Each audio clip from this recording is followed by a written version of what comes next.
Good morning, students. Myself, Dr. Anil Gokru, Associate Professor of Mathematics, Samrat Prithviraj Chauhan, Government College, Ajmer. MSc previous semester 2, MSc semester 2 में paper 5th Laplace transform हम पढ़ रहे थे integral transform में। आज हम start करेंगे piece wise continuous और सेक्शनली कंटिन्यूस फंक्शन क्या होता है। तो आज का जो हमारा स्टार्ट कर रहे हैं हम आर्टिकल वो है पीस वाइज और सेक्शनली कंटिन्यूस फंक्शन क्या होता है, और उसके बाद हम पढ़ेंगे फंक्शन ऑफ एक्सपोनेंशियल ऑर्डर क्या है और फिर फंक्शन ऑफ क्लास ए क्या है। ये सारी चीज पढ़ने के बाद फिर हम उसके प्रॉपर्टीज पे आएंगे, आगे जो हम पढ़ेंगे डेरिवेटिव की प्रॉपर्टीज, है ना। तो ये हमें पहले थोड़ा आइडिया लेना है कि पीस वाइज कंटिन्यूस, जैसा नाम से ही पता है कि जो भी फंक्शन है वो सेक्शनली खंडों में हमारे पास सतत है ना। पीस वाइज टुकड़ों में वो हमारे पास सतत है। तो यहाँ पर इसकी डेफिनेशन अगर लिखे तो ये है कि a function F of X या एफ ऑफ टी जो भी हम ले रहे हैं, a function F T is said to be is said to be sectionally continuous or piecewise continuous. Sectionally continuous और piecewise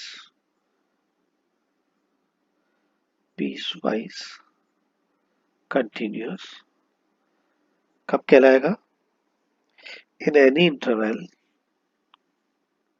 किसी भी अंतराल में, in any interval,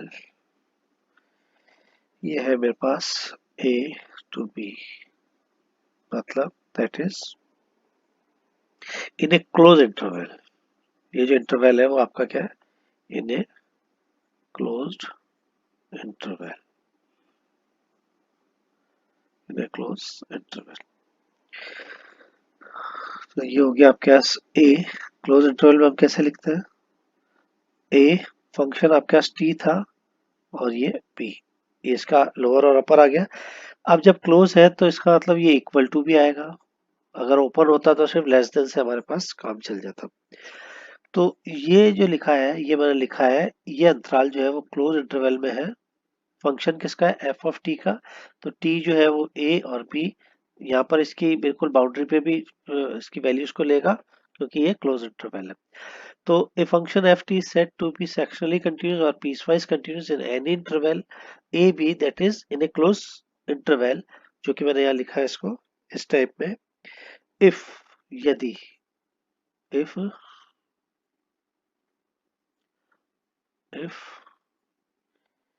it is continuous and has a finite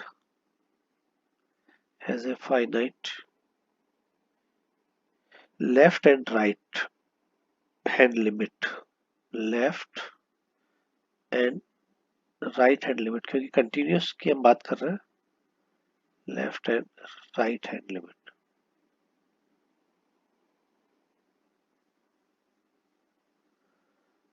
right hand limit in every सब interval. क्योंकि अब जो sectionally कर दिया इसका मतलब हमारे पास एवरी सब इंटरवल में हमारे पास ये कंटिन्यूस होना चाहिए, सब इंटरवल। अब सब इंटरवल में सपोज कीजिए मैंने ये पहला सब इंटरवल बनाया है A1,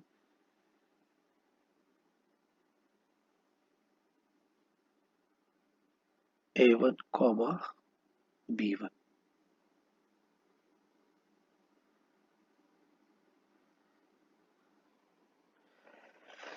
ठीक, अब मैं इसको बताता हूँ कि हम इसको कैसे कर रहे हैं। ये तो मैंने एक सब इंटरवल बनाया, अब आपको नीचे मैं काफी सारे सब इंटरवल बना के बताता हूँ। इसके टूल्स हम काम में ले लेते हैं।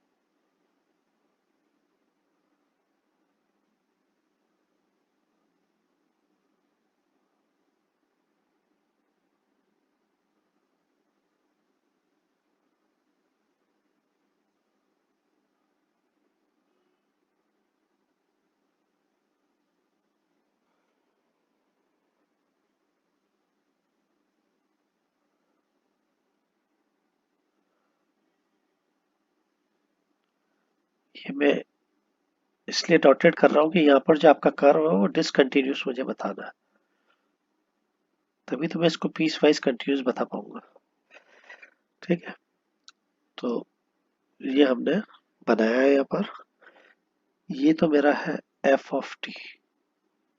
ठीक है, एफ ऑफ टी, ये, और ये मेरे पास है टी। ठीक है, पहला जो इंटरवल है वो मेरे पास है ए वन।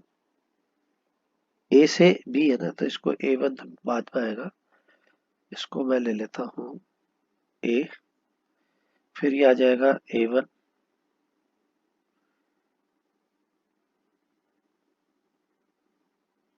ये मेरे पास आ गया ए वन पॉइंट। फिर ये आ जाएगा बी वन पॉइंट। फिर ये आ जाएगा ए टू, और ये आ जाएगा बी। ठीक है, अब आप देखिए कि ये कर्व आपका यहां से यूं गया। ठीक है, और फिर इसके बाद ये स्टार्ट हुआ यहां से यूं, फिर इसको मान लीजिए ये यू हुआ, फिर ये यू। तो अब इंटरवल देखिए आपके कहाँ कहाँ पर ये कंटिन्यूस हो रहा है, यानी कि आपने ये जो करा है इंटरवल, वो आपके पास सबसे पहले जो इसके सब इंटरवल है वो आपके पास कौन कौन से हैं? ए से ए वन, यानी पहला जो सब इंटरवल है वो मेरे पास इस टी का क्या आ जाएगा, A T A one, A one T B one. तीसरा आ जाएगा बी वन,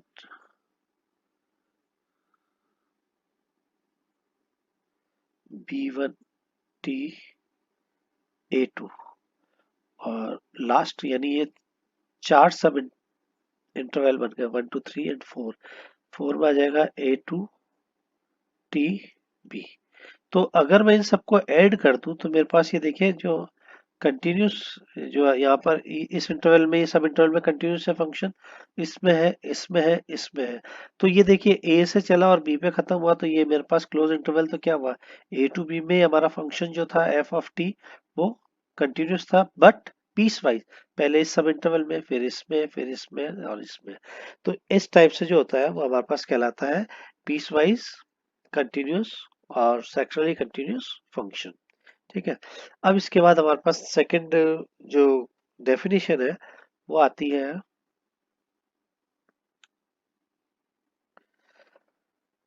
आर्टिकल लगा दो चाहो तो, फंक्शन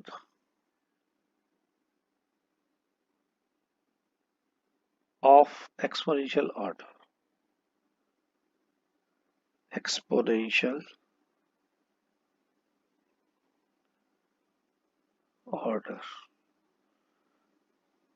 इसकी डेफिनेशन क्या है? इसकी डेफिनेशन है a function, a function F of T या F of X is said to be exponential order, exponential order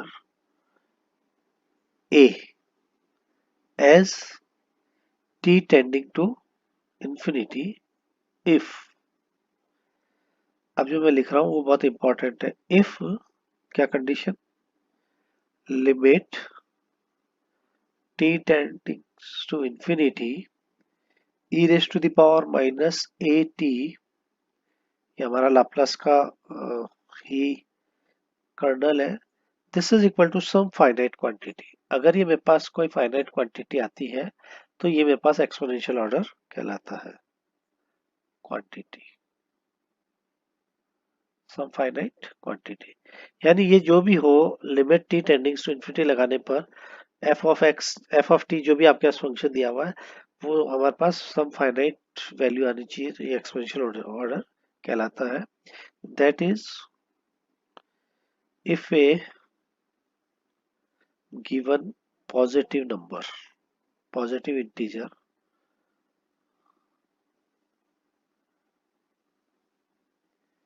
positive integer n0,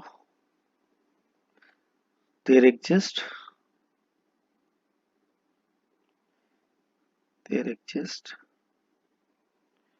a real number m naught, capital M naught, such that,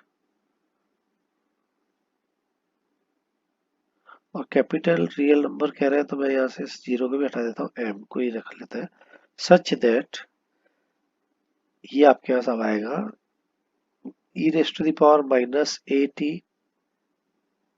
F of T तो रहेगा ही रहेगा, ये आपके पास जो positive real number था फॉर ऑल टी जो है वो हमने जो पॉजिटिव इंटीजर लिया था उसके लिए। तो यहां से मैं इसको ये लिख सकता हूँ F of T M E raised to the power positive A T for all T जो है वो, ठीक है। तो ये चीज जो है this is called the order, exponential order of E raised to the power A T S T tending to infinity. तो हम इसको इस टाइप से भी लिख सकते हैं, therefore f of t is equal to, ये जीरो नहीं है, दिस इज ओ, ऑर्डर का ओ बनाया मैंने, किसका है, E raise to the power plus का एटी है, क्योंकि उधर ले गए थे प्लस हो गया था, ई raise to the power A T as T tending to infinity. Okay, तो ये हमारे पास एक्सपोनेंशियल ऑर्डर की डेफिनेशन हुई। अब एक्सपोनेंशियल ऑर्डर की अगर डेफिनेशन हमने पढ़ी है तो हम यहाँ पर इसके एक आध एग्जांपल भी करने की कोशिश करें कि एक्सपोनेंशियल ऑर्डर को हम सॉल्व कैसे करेंगे, कोई अगर क्वेश्चन वापस आता है तो हम उसको कैसे सॉल्व करते हैं। तो यहाँ मैं एक छोटा सा क्वेश्चन लिखता हूँ, show that t raised to the power n is of exponential order as t tends to infinity, n being any positive integer, any positive integer। ये हमारे पास हमारी प्रॉब्लम है। Show that t raised to the power n is exponential order as t tending to infinity, as t tending to infinity, n being any positive integer. अब हमें करना क्या है कि हमें जब f ऑफ t की वैल्यू निकालनी है तो हमारे पास limit t tending to infinity लगाने पर सम फाइनाइट वैल्यू अगर आ जाती है तो एक्सपोनेंशियल ऑर्डर का है, अगर फाइनाइट वैल्यू नहीं आती है तो एक्सपोनेंशियल ऑर्डर का नहीं है। दो ही केस हो सकते हैं। तो चलिए हम इसको चेक करते हैं, प्रूफ या सॉल्यूशन लिख लीजिए। देखिए डेफिनेशन थी मेरे पास limit t tending to infinity, और यहाँ पर था e raise to the power minus A T F of T. F of T यहाँ क्या दिया हुआ आपको, T raise to the power n, यही था ऊपर, और ए जो था वो आपका पॉजिटिव इंटीजर आप बता ही रहे हो। तो this is equal to limit T tending to infinity, T tendings to infinity, ये हो गया T raise to the power n E raise to the power plus का एटी, नीचे जाएगा तो ये प्लस का एटी। अब देखिए ये एल हॉस्पिटल लग गया है आपके पास, टी टेंडिंग टू आप इन्फिनिटी करो तो ये आपको इन्फिनिटी बाई इन्फिनिटी वाला दे रहा है ना। तो ये फॉर्म आपके पास आ रही है इन्फिनिटी इन्फिनिटी वाली। तो हम क्या करेंगे, इसको एल हॉस्पिटल से इसको डिफ्रेंशिएट करेंगे। तो पहली बार में क्या आएगा, N T raise to the power N minus one, और यहाँ पर आपके पास कितना आ जाएगा, ए बाहर आ जाएगा, E raise to the power A T, ये चलेगा। फिर वापस से अगर यही लिमिट हम लगाते हैं T tendings to infinity, again क्या हो जाएगा, इन्फिनिटी बाई इन्फिनिटी की टर्म आ रही है आपके पास। इसका मतलब ये कहाँ तक चलेगा, जब ये T raise to the power N minus N zero नहीं हो जाए। इसका मतलब कितना हो जाएगा, ये हो जाएगा N N minus one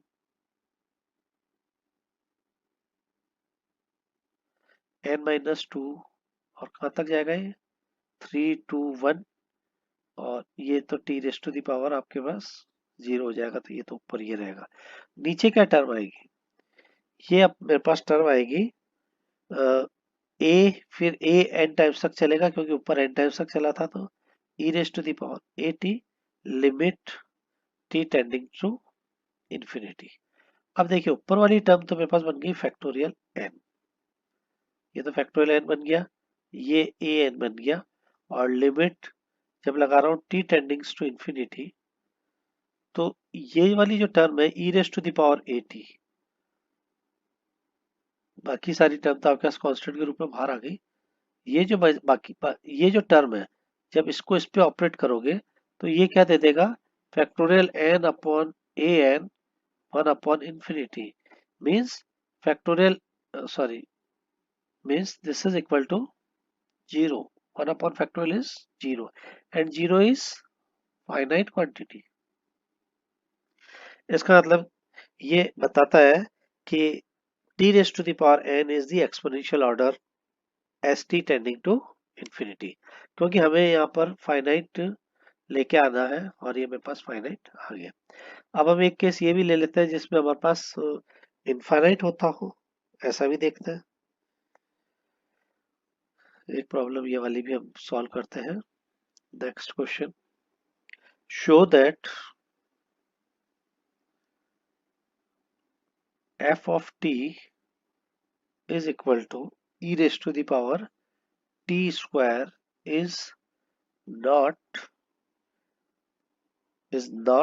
of exponential order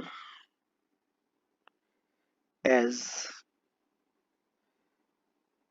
t tending to infinity, t tending to infinity। अब यह ध्यान रखना, is not मतलब अब जब हम सॉल्व करेंगे तो कोई फाइनाइट वैल्यू नहीं आएगी, इनफाइनाइट वैल्यू हमारे पास आएगी। तो सॉल्व करते हैं। सबसे पहले limit we have limit t tendings to infinity e raise to the power minus A t, function यहाँ पर क्या था, e raise to the power t का स्क्वायर, है ना। ओके, तो इसको मैं लिख सकता हूँ limit t tendings to infinity, limit t tendings to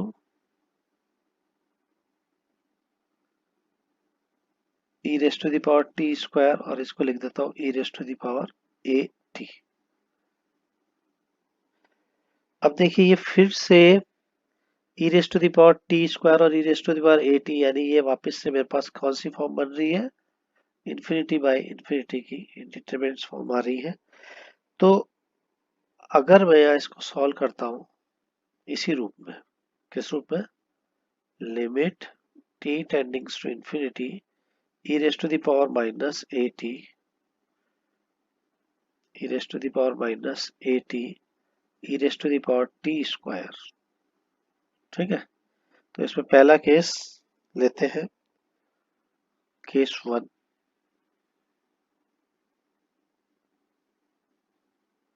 when ए के बारे में बात कर रहे हैं, ए जो है वो हमने लिया है ये, then the limit is infinite, then the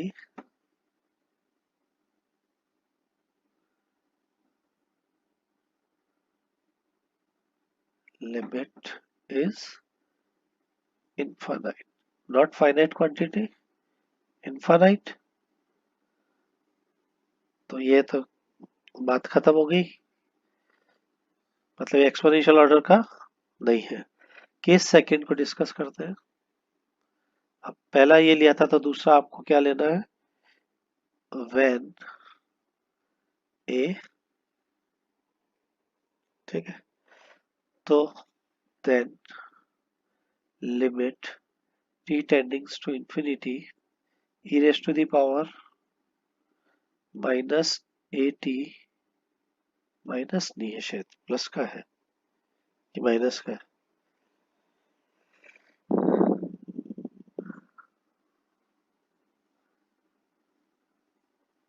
e raise to the power minus A T. Okay, E raise to the power minus A T और टी स्क्वायर, यही था ना,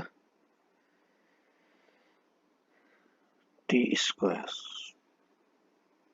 इसको क्या लिख सकता है, जो अभी हमने ऊपर स्टार्ट किया था, देखना मैंने क्या ले रहा हूँ फंक्शन, ई टी स्क्वायर है। ओके, ई टी स्क्वायर ये रहा e t square, t square नहीं है, ई टी स्क्वायर है। Okay okay, e t square, इसका मतलब इसको मैं ये लिख सकता हूँ, limit t tendings to infinity e raise to the power t, t minus a. ठीक है, और जब टी टेंडिंग्स टू इंफिनिटी लगाऊंगा तो ये प्लस का है, इसका मतलब ये अगेन इंफिनिटी आ जाएगा। तो दोनों ही केस में मेरे पास अगर इंफिनिटी आ रहा है, इसका मतलब जो मेरे पास फंक्शन था एफ ऑफ टी, क्या था, ई raise to the power t square, और ये क्या कहता था, m e raise to the power A t, M e raise to the power A t, यही होता था इसका ऑर्डर। इसका मतलब ये आ गया कि hence e raised to the power t square is not exponential order as t tending to infinity। भाई ये हमारे पास इंफिनिटी आ गया ना, फाइनाइट तो आया ही नहीं। ठीक, अब हम हमारी नेक्स्ट डेफिनेशन, और आज जो हमने लेके चले थे, अब आता है हमारे पास, बड़ी इंपॉर्टेंट है क्योंकि आगे सारी डेफिनेशन में एक ही वर्ड दिया होगा, फंक्शन ऑफ क्लास ए। तो फंक्शन ऑफ क्लास ए में दो चीजें जो अभी हमने ऊपर पढ़ी है वो आएगी। फंक्शन ऑफ क्लास ए क्या होता है, ये फंक्शन ऑफ क्लास ए होता है a function which is sectionally or piecewise continuous over every infinite, over any finite interval, sorry infinite पे तो क्या मतलब है, finite interval in the range